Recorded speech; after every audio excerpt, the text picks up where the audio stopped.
Mr. Rucker reported to those of you, the four of you there, in the presence of the IG attorney, that they had found this anomaly on Hillary Clinton's emails going through a private server.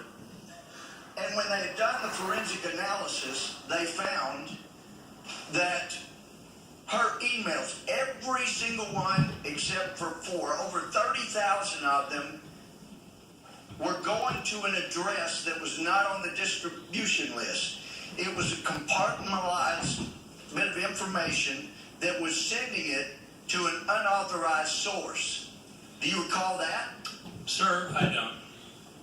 Well, it went on to explain it, and you didn't say anything. No. You thanked him, you shook his hand, but the problem was that it was going to an unauthorized source that was a foreign entity unrelated to Russia, and from what you've said here, you did nothing more than nod and shake the man's hand when you didn't seem to be all that concerned about our national integrity of our election when it was involving Hillary Clinton. So the forensic examination was done by the ICIG, and they can document that, but you were given that information and you did nothing with it. And one of the things I found most egregious with Mr. Horowitz's testimony, and by the way, Horowitz got a call 4 times by someone wanting to brief him, leaving messages telling him about this, and he never returned the call. He had 500 pages of bias that he gave us, and then he threw a bone to the Democrats and said, but we can't find bias. And let me tell you, when you have text messages, Mr. Strozk, the way you do, saying the things you did, you'd been better off coming in here and saying, look, that was my bias. And you kind of get around to that a little bit when you say, hey, everybody's got political views. Those are called biases. And we all have them. And you have come in here and said, I have no bias.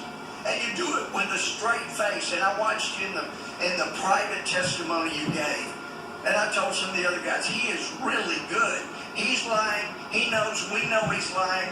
And he can probably pass a polygraph. It's amazing. Mr. Chairman. No, this is my Mr. time. Chairman, I'm sorry, point of order. This point of order. No, The gentleman will state his point of order. A member of this committee just asserted that this witness who is under oath and a former agent of the FBI lied. There is no evidence of that. I asked him to withdraw it. I do not withdraw it. He is not a member of Congress. It's not a violation of the rule.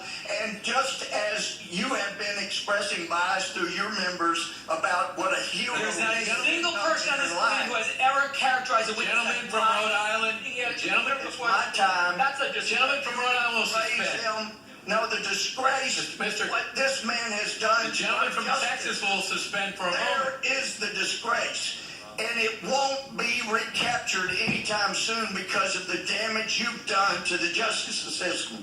And I've talked to FBI agents around the country. You've embarrassed them. You've embarrassed yourself. And I can't help but wonder when I see you looking there with a little smirk, how many times did you look so innocent into your wife's eye and lie to her about Mr. Chairman, this is outrageous. credibility of a witness Shame is on always you. an issue. Mr. Chairman, please, just have You, Mr. Chairman, this is intolerable harassment of what's witness. wrong with that? You need your medication.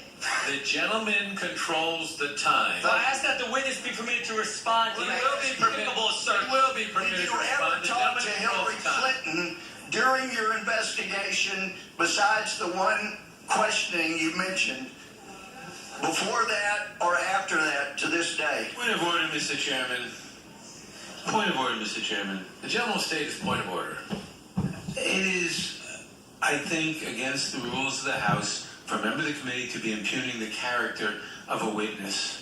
It is He not. should ask questions to elicit. The purpose of this hearing is to elicit information. He should ask questions to elicit information. He should not be impugning the character of the witness. The gentleman is advised the rules of the House only are directed to members of the House and the President of the United States. In other words, it is okay to impugn the character of witnesses in any way whatsoever? Well, listen, I've heard many members on your side of the aisle impugn the character of somebody who is covered by the rules of the House. But the gentleman, the gentleman has 20 seconds left. The clock will be turned back on, and he can complete his time, and then the witness can respond. So, if you talk to Hillary Clinton, other than the time she was examined in front of the witnesses? No. So after throwing away what you have with all the bias you have, you've never even gotten a thank you. I yield back. The gentleman may respond. Sir, well, that's quite a set of statements. Mr. Chairman, I did not finish with a question. The gentleman, there was no question asked. Mr. Chairman, he's been given the opportunity to respond. The gentleman will suspend. The time of the gentleman has expired, and as I've indicated The rules of our hearings are if there is a question asked during the time, the witness may respond to the question after the time. The witness is going to be allowed to respond briefly. That's a new rule. New rule. First, I assure No you, question. under oath, as I spoke also during my interview a week or two ago, I have always told the truth. The fact that you would accuse me otherwise, the fact that you would question whether or not that was the sort of look I would engage with in a family member who I have acknowledged hurting, goes more to a discussion about your character and what you stand for and what is going inside you. It's to your credibility, and you've why- lost your credibility. You've lost your credibility. While I That's doubt the it problem. plays well The to gentleman from America, Texas I'm not sure the gentleman from Texas will suspend. The witness has had ample opportunity to express his feelings about that, and now the chair recognizes. Mr. Chairman, there was a discussion about the representative's first assertion about what the ICIG said that I would like to respond to. Very briefly. Very briefly, I have no recollection of that conversation. I can tell you I am not a computer forensic expert. I can tell you that every allegation that we had, and ICIG was a great and close partner, every allegation that we had, whether from them or anybody This is what else, lying through your teeth looks who like. looked at it. The scores and scores of servers and BlackBerries and emails and everything we got were combed over carefully by the FBI's experts to see if there's any indicia of injury. But you don't recall going over those emails, correct? I have no idea what you're talking about, and frankly, And the witness will suspend I as do well. not know what you're talking about. What evil eyes. Let a witness go on forever. When the fact is, you never did anything about those, correct? Regular order.